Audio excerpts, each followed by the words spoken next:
Yo guys, Phil Amancio nagbabalik. Ito ay meron naman tayong bagong video na about sa the scariest thing captured in Morgue by the Darkest Secret YT channel. So tingnan natin to guys. So let's review and react. So ayan guys, nandito na tayo. So simulan na natin. Number 5. To, number 5. Malupit to. The recording that welcomes us to this video was sent by Kevia Rodriguez, an attentive subscriber from Peru, commenting that she had exclusive access to the security cameras of a healthcare facility located in the city of Pacasmayo. This video was sent to me because there was no one inside this ambulance. However, a movement inside made the employees think the opposite.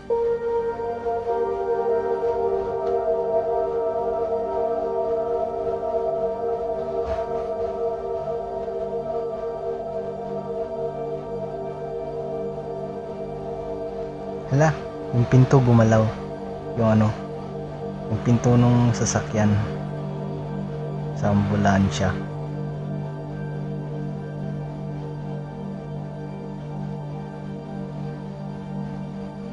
Mukhang sa Spain to o basta sa mga parting Latin na country. It is assumed that there was no one inside. In fact, Grabe no? at first, you don't see anyone inside. Please note the abrupt closing of the door. That, my friends, is not due to pressure changes in the wind. Yan, legit yan. The most disturbing thing is that if you look closely, you can Mahirap see ipaliwanag movement yung inside of the video vehicle. na yan. Can you see it? Could this be the evidence that these places really do get filled with the spirits of the deceased? At least for me, this video has no logical explanation. Tell me what you think. Number 4. Number 4.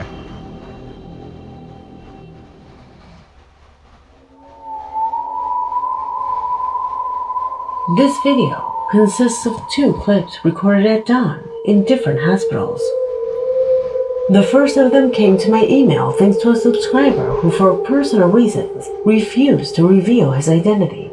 I can only affirm that he works in a hospital where he assures strange things usually happen. He continues on to say that what you're about to see was recorded by a security camera after 3 in the morning. At a time when in the midst of a prevailing silence, an inexplicable phenomenon suddenly broke the hospital's peace. So, hospital. Pay attention.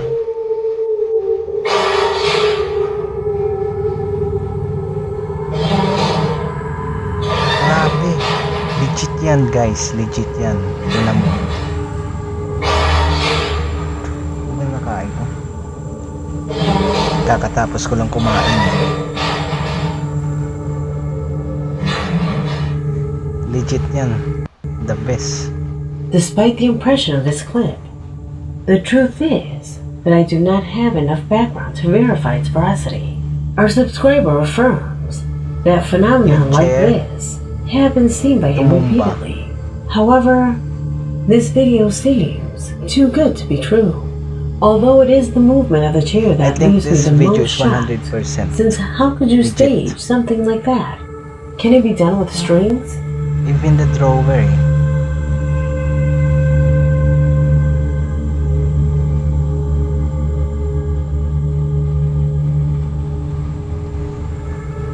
A fairly similar footage is one that was recorded overnight in a hospital in Chile. The nurses heard noises coming from an adjoining room which alerted them, since they were already aware that no one was in that room. They saw when reviewing the images from the security cameras, as they confess, it has been the most shocking thing they have seen in their lives.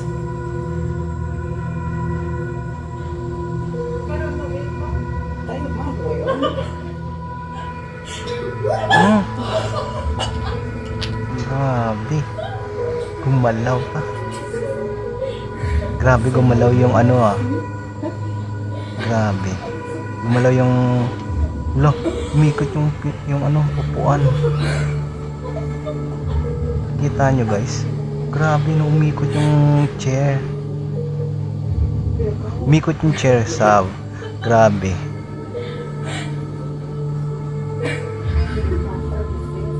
Grabe, hindi makapaniwala yung mga nagre-review sa CCTV, no?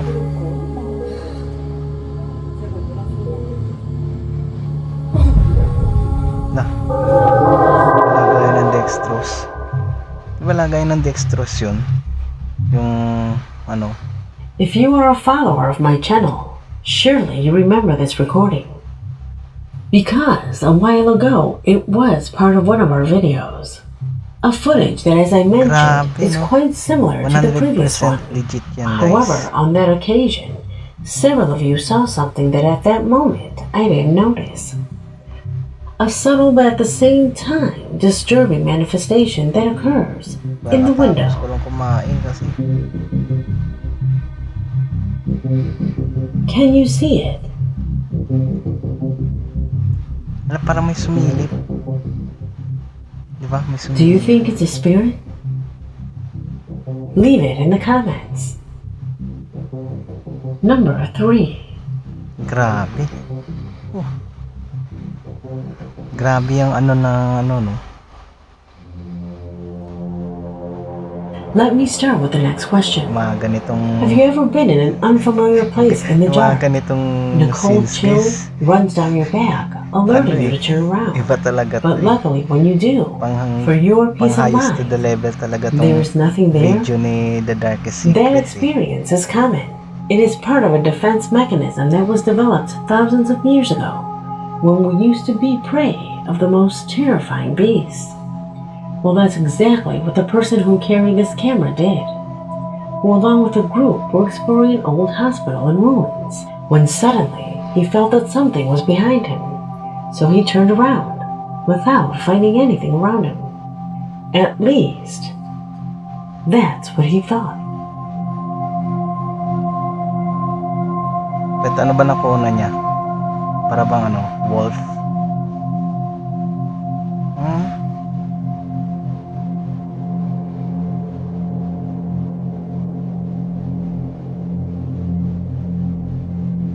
Ano yung parang itim?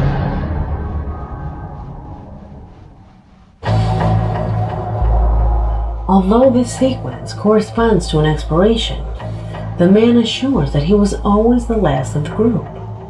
Nobody was ever behind him. So that area should be empty. Even so, a thin-looking person is observed wandering around there. Could it be the spirit of a patient who was trapped here?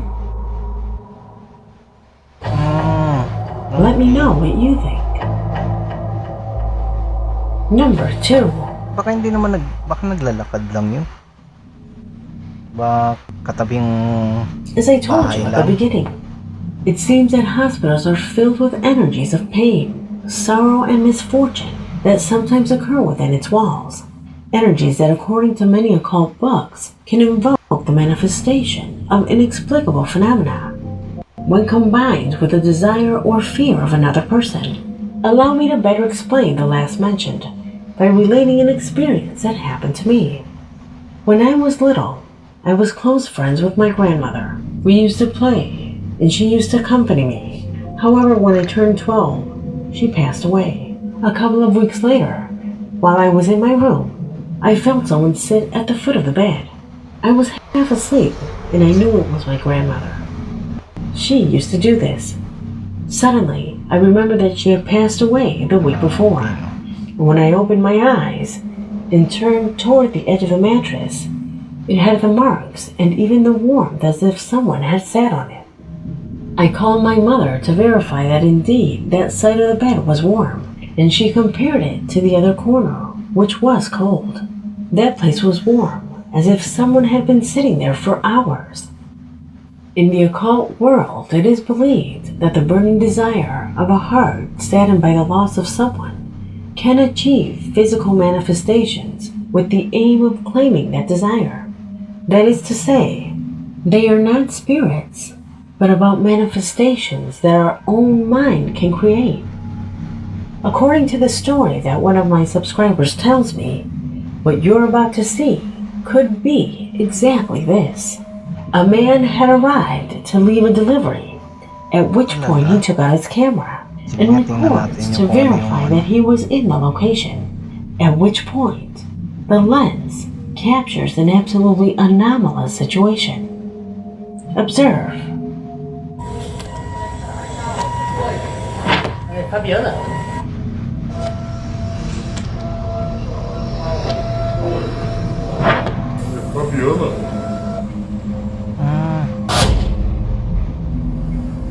Itim na ano.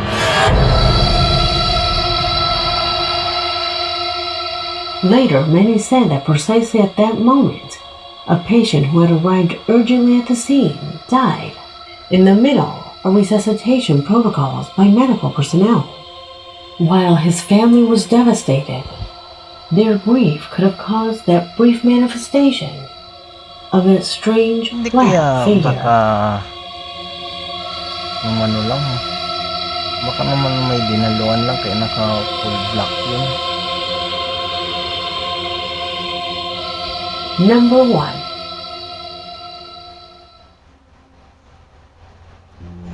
Morgues are undoubtedly one of the places that generates the most fear inside Number 1 na. hospitals. Ito na ito. Well, in its dependencies, corpses arrive daily Ito, to be Morgue. stored in that place. Bodies that lie inert on cold metal cubicles, waiting for autopsies and other procedures that feed our darkest thoughts. The same subscriber who writes us says that the greatest fear in the beginning is the idea that one of the corpses could suddenly sit up. Imagine what it's like to work in that kind of a place. How could you live a normal life after seeing corpses all day? Well, the man you see on the screen has had to deal with that. He works in a morgue, a job that he says he's gotten used to. But lately, he has had to deal with disturbing images of himself where it seems as if his work follows him. Observe.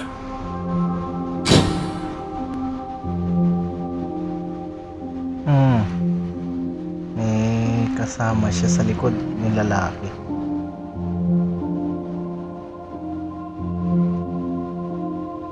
Hindi niya talaga kasama yan. O nga no, nakatingala pa. Oo nga, nakatingala.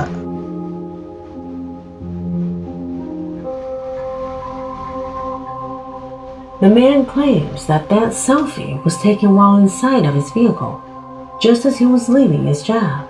In the photo, there is the face of a person whose body had arrived at the morgue that week, like the following image taken during a break by one of his co-workers, in which clearly you can see the face and part of the body of a being that, according to them, usually wanders around that area.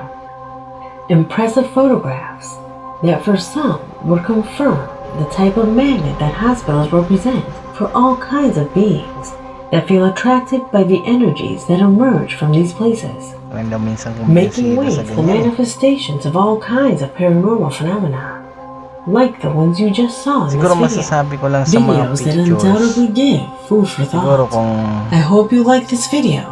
ako mismo Because we have come to an end. Kasi My name is Leonora photo Clay, editor ako eh. and this was The Ako Darkest makakasuri. Secret. So yun. So yung sa sa top 1 o yung sa yung last video na yung last minute ng video na to. Okay na kung sa kanila siguro talagang totoo yun. Creepy nga kasi kita mo nag-selfie siya tapos merong itsura sa likod ng person tapos yung yung sa picture na isa pa yung parang may nakatayo na parang naka side view sa lalaki. Sa akin kasi pagka mga ganyang picture as a image editor, inaano ko yan, ina-assess ko yan eh. And then tinitingnan ko kung equal yung mga pixel. It's possible na baka inano lang yun ibang yung kumbaga sa Tagalog yung yung tinabunan lang. So sa akin, goods. No? Yung 5M4 talagang grabe. Sa akin sobra yun. Pati yung sa ambulansya, 100% legit. Walang question doon. Goods. Thank you guys. Thank you sa The Darkest Secret, no. Talagang shout out sa iyo, no. So sana napansin mo rin ako dito. So guys, sa susunod ulit na video natin, abangan niyo lang ako, and then subscribe na para marami tayong mari-review, and then marami tayong mari-react na video about sa mga ganito, at hindi lang sa mga ganitong mga creepy, kundi pati na rin sa mga ibang video. So kung ako sa iyo, subscribe na sa Phil Amancio.